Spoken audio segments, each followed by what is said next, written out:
L'histoire du peuple juif vous intéresse ? Retrouvez Liana Gurfinkel dans Un jour notre histoire sur Studio Kalita. C'est tous les matins pour découvrir ensemble les événements et les personnages qui ont fait notre histoire. Eliana, Bokertov. Bokertov, Daniel. Alors, de quoi allons-nous parler en ce vendredi à l'approche du Shabbat ? Et voilà, nous sommes donc le 18 Sivan aujourd'hui et on en avait parlé déjà l'année dernière. On a une grande bataille qui se termine à cette date à Akko, à Saint-Jean-d'Acre, et c'est en fait durant cette bataille que les Mamelouks vont reprendre le contrôle de la ville, ou prendre le contrôle de la ville pour être plus précise. Et cette victoire arabe, eh bien, elle a une grande signification puisqu'elle va signifier la fin de la présence franque, donc des croisés en Terre Sainte. C'est la perte des dernières positions latines, donc en Orient. En quelle année c'est C'est en 1291, pardon.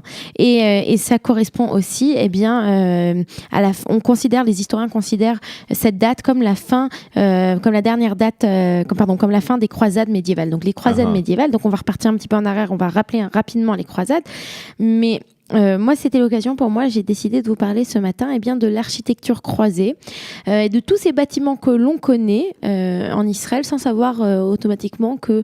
Enfin, il y en a certains, on sait que c'est d'actualité, puisque vous savez, on parle de la saison croisée entre la France et Israël. Alors, voilà, exactement. Croisés, voilà. Et les croisés, une grande partie d'entre eux étaient des Français, donc c'est parfait.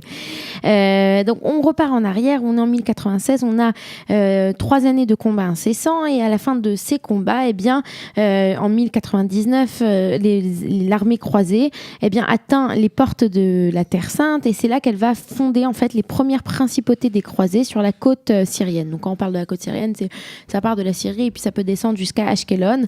Pour la petite histoire, les échalotes, vous connaissez les échalotes ? Oui. Alors les échalotes, en fait, ce sont des petits oignons, mais le mot échalote en fait vient du mot Batsal Ashkelon, de l'oignon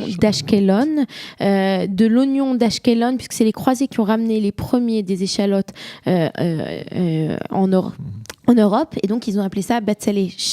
Donc aujourd'hui on appelle ça Batzalé échalote, mais c'est une petite blague puisque on serait censé les appeler Batzalé Ashkelon. Et donc si vous ouvrez un dictionnaire, le petit Robert, vous regardez échalote et vous verrez que ça vient de Ashkelon, Ashkelon qui est donc Ashkelon. Donc pour vous montrer c'est comme le chardonnay. Oui. Le vin. Non. Pourquoi ? Parce que le chardonnay, Charles, Hachem. Il y a une origine comme ça. Ah ouais ? Oui, bien sûr. Bon, on en parlera une autre fois. Bon. Voilà, oui, une autre fois. Voilà. Et donc, c'est à ce moment-là que les croisés s'installent en Israël, et puis ils vont créer le célèbre royaume de Jérusalem. Et dans cette période de royaume de Jérusalem, le royaume des croisés, ils vont jouir d'une domination centralisée très forte, efficace, bien qu'on ait des ressources qui sont assez limitées, et puis qu'on ait en permanence des pénuries de moyens humains et matériels. Ce royaume réussit à s'imposer comme une force stable et imposer surtout son existence au monde islamique qui n'est pas très content de les voir ici.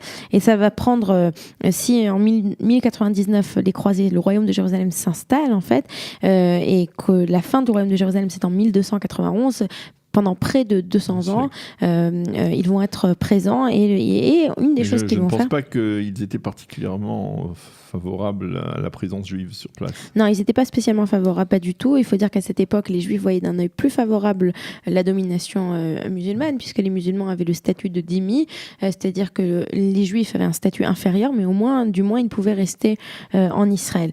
Et puis, il faut rappeler aussi que la période qui dit croisade dit, ces grandes marches, ces grands voyages pour arriver jusqu'en Terre Sainte, et pendant ces voyages, en permanence, les populations, les communautés juives étaient massacrées. Il suffit de regarder chez les Ashkenazim les keynotes, ces poèmes de Tisha B'Av, durant lequel on parle beaucoup des malheurs qu'ont fait les croisés aux Juifs. Alors, tout ça pour parler de quoi, comme je vous l'ai dit aujourd'hui. En fait, l'architecture croisée, elle est particulière puisque elle mélange en fait le style moyen-oriental européen, et en même temps, on a des influences orientales. C'est-à-dire, c'est la raison pour laquelle dans ces constructions croisées, on aura par exemple des portes qui nous feront penser aux portes traditionnelles arabes, mais d'un autre côté, on aura une construction qui sera beaucoup plus croisée.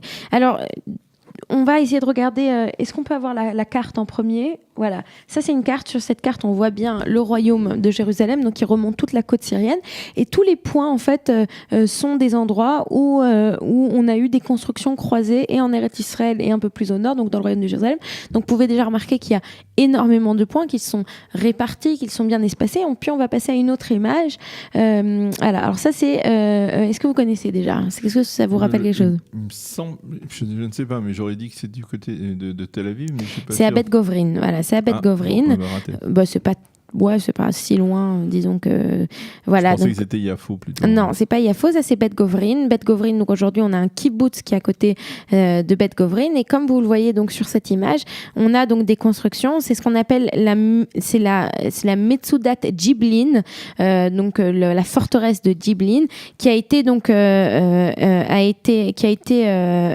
créée par un des rois d'Anjou qui est venu se battre donc en Israël. Il a créé ça, il a construit cette forteresse en 1134, et on voit donc que c'était une très grande forteresse à cette époque. Et là, on peut vraiment bien voir l'influence arabe sur le bâtiment. Comme vous voyez, les arcades sont véritablement des arcades arabes, et pourtant c'est un monument, une forteresse croisée. On va voir une autre image, s'il vous plaît.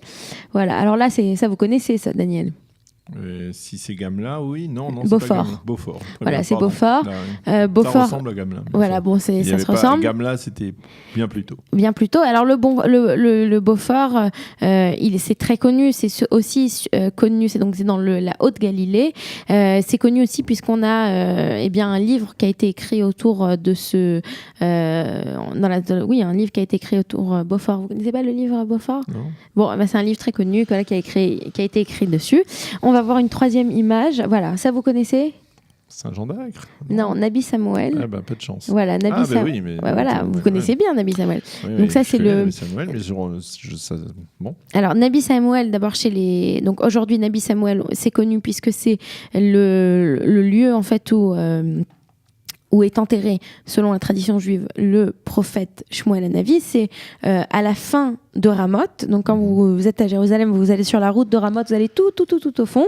Alors Nabi Samuel, chez les croisés, ça s'appelait Montis Gaudi, donc la montagne de la joie. Et c'est aussi un bâtiment qui est assez grand, et surtout ce qui est important, il y a eu beaucoup de recherches archéologiques tout autour, et on peut voir véritablement la grande construction. Alors ce qui est important, je vais terminer par ça, la façon dont les croisés construisaient en fait leur forteresse, eh bien ils le faisaient. Il y avait au départ la forteresse qui était au centre, donc le castellum, le château, et puis tout autour on avait des fermes. En fait, nous on connaît plutôt ça bien puisque c'est ce qu'on a étudié déjà à l'époque à l'école en France. Mais l'idée c'était d'avoir presque comme un monastère, une grande forteresse avec aussi sur place des fermes afin de développer. Par exemple, à La Troune, on a aujourd'hui le monastère de La Troune qui est l'ancien lieu de la forteresse croisée de l'époque. Voilà, donc c'était de ça dont je voulais vous parler ce matin, des forteresses croisées et de la construction croisée en Eretz Israël. Voilà. Merci Eliana, nous marquons tout de suite une pause, un jingle et la revue de la presse tout de suite après.